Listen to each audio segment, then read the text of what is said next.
2008 Mumbai terror attacks. It's a story of coordinated chaos, yes, but it's also a story of unbelievable individual survival and some pretty devastating systemic failure. On November 26, 2008, just 10 terrorists managed to bring India's entire financial capital to its knees. For over 60 agonizing hours, the city was under siege. And this image right here of the iconic Taj Mahal Palace Hotel with its dome engulfed in flames, well, it became the unforgettable face of the whole tragedy. But here's the thing you have to understand. This attack wasn't just on one hotel. No. This was a sophisticated, multi-pronged assault, and it was meticulously planned to create the absolute maximum amount of terror across the entire city. Okay, so picture this: 10 attackers, armed to the teeth with AK-47s and grenades. They split up into teams and hit all these places, high-profile spots and just regular civilian locations, almost at the same time. You can just imagine the sheer panic and confusion that ripped through Mumbai. And when you look at the timeline, you really get a sense of just how fast and how brutal this all was. I mean, within a single hour, sieges had started at the city's most famous luxury hotels and a major Jewish center. Hundreds of totally unsuspecting people were suddenly trapped inside. You know, numbers and timelines can only tell you so much. To really get a sense of the horror of that night, we're going to turn to a first-hand account. This comes from a survivor who was actually trapped inside the Taj Hotel for the entire siege. So, this guy, a Brit, was in Mumbai for his own wedding. He's having dinner with his friends, and suddenly they hear these bangs. At first, people thought it was just fireworks, but then the sound became unmistakable. It was automatic weapons. And in all of that chaos, the hotel staff did something incredible. They didn't run for their lives, which they could have. No, instead, they started guiding hundreds of guests through this maze of service corridors, trying to get them to what they hoped was a safe room. So for a little while, there was this strange, fragile sense of security in the room. Some of the staff were even serving drinks to calm people down. But for this survivor, he just couldn't shake this terrible feeling that the ordeal was far from over. And then something absolutely unbelievable happened.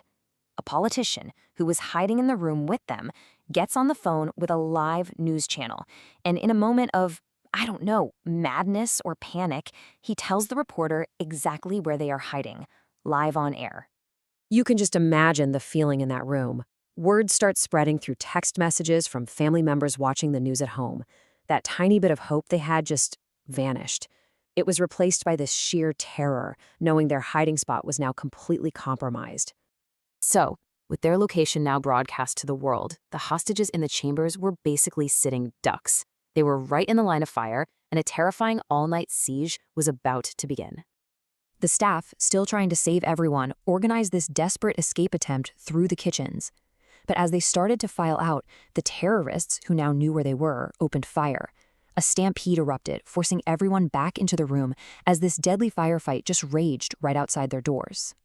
For hours, that's all they could do. They just lay there in deathly silence, hiding under tables, listening to guns and grenades going off, absolutely convinced that every single moment was their last.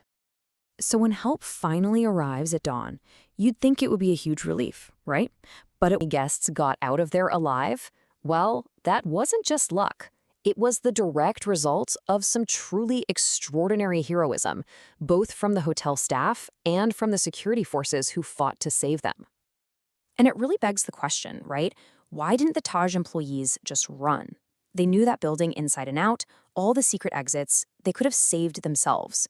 This very question actually became the subject of a Harvard Business School case study. And what they found was that these actions weren't some random act of bravery. It was baked into the culture of the place, rooted in this powerful service philosophy and the Indian ethos that the guest is God. In the end, a dozen employees made the ultimate sacrifice for their guests. And the survivor we've been following, his own words confirm it. He saw firsthand how the staff literally put their bodies between the guests and the gunmen, creating a human shield to protect the people in their care. It's just incredible. So how did it all end? Well, that's where India's elite National Security Guard commandos come in. They had to be flown in from the capital, New Delhi, to lead what was called Operation Black Tornado, a grueling multi-day operation to finally clear the sites and end the sieges. So after the smoke cleared and the horror began to sink in, the entire country was asking one huge question. Could this have been prevented? How could this have happened? An official inquiry was launched to find out. And the official report that came out, well, it painted a pretty damning picture. It revealed the staggering series of systemic failures in both intelligence and security that left the city tragically and completely vulnerable. I mean, when you really dig into the report, the findings are just jaw-dropping. Get this. Intelligence agencies had received 6 separate alerts about a sea-borne attack. The Taj Hotel was even mentioned by name months before, but it's like nobody connected the dots.